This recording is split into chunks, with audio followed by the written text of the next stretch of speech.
The Bath Avenue crew was one of the clearest examples of young street criminals trying to climb into mafia status at the end of the 20th century. They were not old bosses. They were not inducted men with decades of standing. They were Brooklyn and Staten Island associates, thieves, shooters, drug dealers, robbers, and neighborhood tough guys orbiting the Bonanno family at a time when the family itself was weakened, watched, and desperate for usable muscle. Their world ran through Bath Beach, Bensonhurst, Staten Island, social clubs, candy stores, bank jobs, home invasions, murders, and the fantasy that violent young men could earn their way into La Cosa Nostra. Bath Avenue gave the crew its name and its identity. The neighborhood sat inside a larger Brooklyn underworld map where Bonanno, Gambino, Colombo, Lucchese, and Genovese influence could overlap through families, friendships, territory, rackets, and violence. For young men raised around that atmosphere, the mafia was not distant history. It was local power. It was the older man at the social club. It was the name that could settle a dispute. It was the protection people claimed when trouble crossed into another crew's area. The Bath Avenue boys wanted access to that world. Anthony Old Man Sparrow stood above them as the Bonanno figure they wanted to impress and feared crossing. Sparrow was an old-school Bonanno power, a consigliere and former acting boss who operated out of Bensonhurst and Staten Island circles.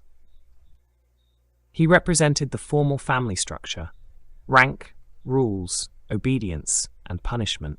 The Bath Avenue crew represented the unstable youth layer beneath that structure. They could make money, scare people, and commit violence, but they did not have the protection that came with being made.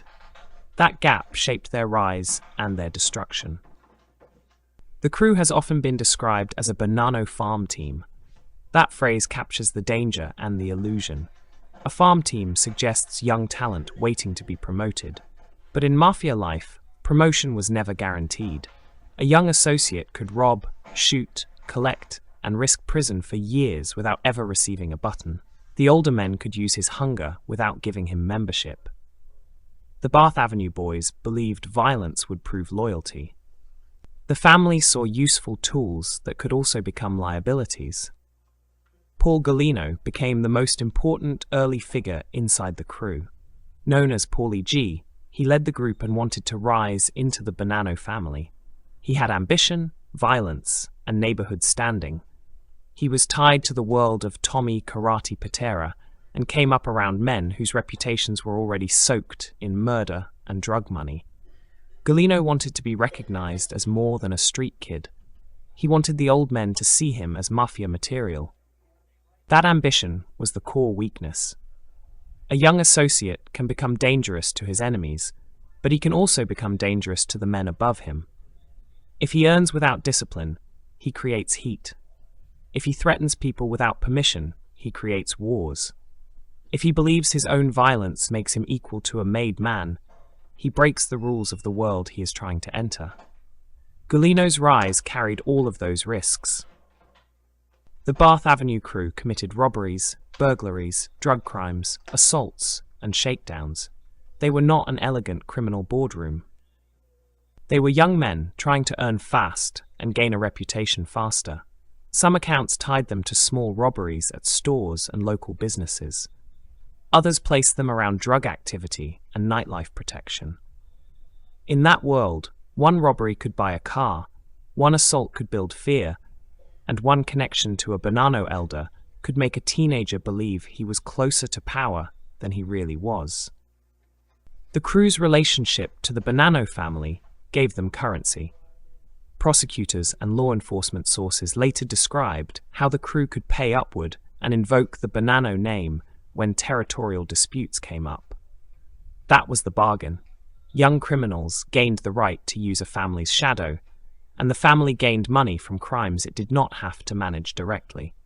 It was profitable until the young men became too loud, too reckless, or too visible. Chris Paciello brought the Bath Avenue story into a different American world. Born Christian Ludwigson, he came from Brooklyn, moved through Staten Island, and later reinvented himself under his mother's family name. In New York, prosecutors tied him to Bath Avenue figures and violent robberies. In Miami, he became a nightlife figure attached to South Beach clubs, celebrity rooms, wealthy partners, models, entertainers, and the late 1990s club economy. That contrast made him famous. The Brooklyn past and the Miami present looked like two separate lives until federal investigators joined them together. Paciello's rise in South Beach showed how an associate could leave the neighborhood but carry the old world with him. Miami offered money, nightlife, celebrity access, real estate, restaurants, clubs, promoters, security, drugs, and weak points that could be exploited by someone who understood intimidation and image. He became linked to Liquid and Barroom, two names that placed him in the center of Miami's club scene. The public saw charisma and access. Federal prosecutors saw an old New York case waiting behind the velvet ropes. The chemical bank robbery became one of the defining crimes tied to the crew's Staten Island activity. In December 1992, prosecutors said Paciello, Thomas Reynolds, and others connected to the Bath Avenue world robbed a chemical bank at the Staten Island Mall and took roughly $300,000. It was not a sophisticated mafia takeover of an industry. It was a high-risk score by young criminals using force and nerve. That was the crew's level. Fast money, violence, and the belief that each job moved them closer to respect. The Judith Shemtov killing turned that world into something far darker. On February 18, 1993, a planned home invasion in Staten Island went wrong. Judith Shemtov, a 46-year-old housewife, answered the door at her home. Prosecutors said armed men entered looking for a safe. Thomas Reynolds was later tied to the shooting. Paciello was accused of waiting outside as the getaway driver. A robbery plan became a murder case, and the Bath Avenue name became attached to a civilian death that would follow the crew for years. That murder exposed the difference between underworld fantasy and real consequence. A young man imagining mafia status can talk about loyalty, scores, and reputation. A woman answering her door does not live inside that fantasy. Her death turned a crew's ambition into a federal murder file. It also created the kind of pressure that eventually makes people cooperate. Violence that looks useful in the street becomes poison in court once witnesses, plea deals, and life sentences enter the room. Thomas Reynolds became one of the key names in the crew's violent record. He was tied to the Shemtov murder and later received a decades-long prison sentence. Reynolds also appears in the larger Bath Avenue story around Paul Galino and Joseph Calco. He represents the young associate who crossed from robberies and intimidation into murder, then spent his life inside the federal system. Joseph Calco's role was just as important. Calco ran with the crew and later became a cooperating witness. In court reporting, he became one of the young men whose testimony helped federal prosecutors attack Anthony Sparrow. Calco's story shows the collapse of the old mafia ideal inside a younger generation. He had admired Sparrow and wanted the approval of men like him. Facing his own life sentence exposure, he turned on the same world he once wanted to join. The murder of Paul Galino became the crew's turning point. Galino wanted recognition, but his relationship with Sparrow deteriorated. Accounts describe Galino crossing lines with the older Bonanno power, including an argument that violated the respect owed to a made man. Once that happened, ambition no longer protected him. The old structure answered in the language it understood. Sparrow allegedly ordered that Paulie had to go. In 1993, Galino was killed inside his parents' kitchen. Joseph Calco was later tied to the shooting, and reporting described Sparrow greeting him afterward as a man who had done what was required. The location made the killing brutal in a personal way. Galino was not killed on some distant corner. He was shot where his family would find him. He had wanted to become part of the Bonanno family. Instead, he became proof that the family could use a young crew, turn one friend against another, and erase the leader when he became a threat. The Bath Avenue crew did not collapse from outside pressure alone. It collapsed from betrayal inside the same hunger that built it. Gulino wanted the button. Calco wanted survival. Reynolds was buried under violent charges.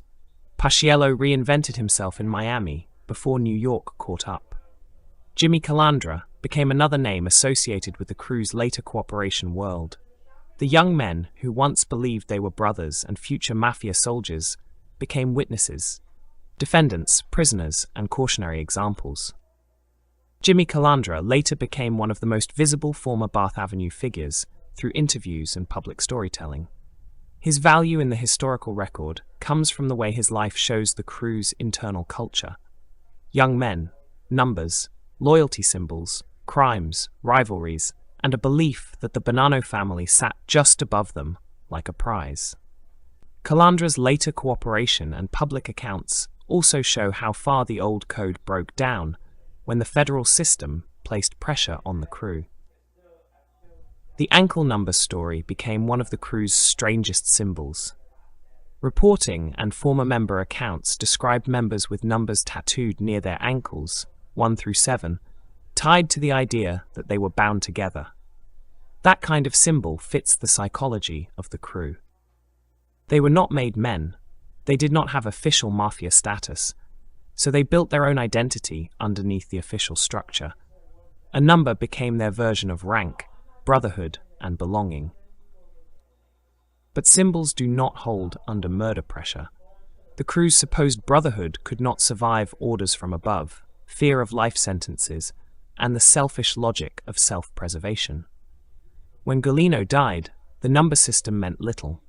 When Calco cooperated, the old claims of loyalty meant little. When Paciello faced murder and robbery charges, his Miami power meant little. The federal case stripped every costume down to the basic question: who would spend life in prison, and who would talk? Anthony Sparrow's downfall was tied directly to the same young men the Bonanno family had allowed into its orbit. By the late 1990s, federal prosecutors were able to use the Bath Avenue crew to reach back towards Sparrow. That is one of the great ironies of the case. Older mafia men often used associates to keep distance from crimes. But reckless associates create evidence, they create witnesses, they create panic, they create chains that investigators can follow upward.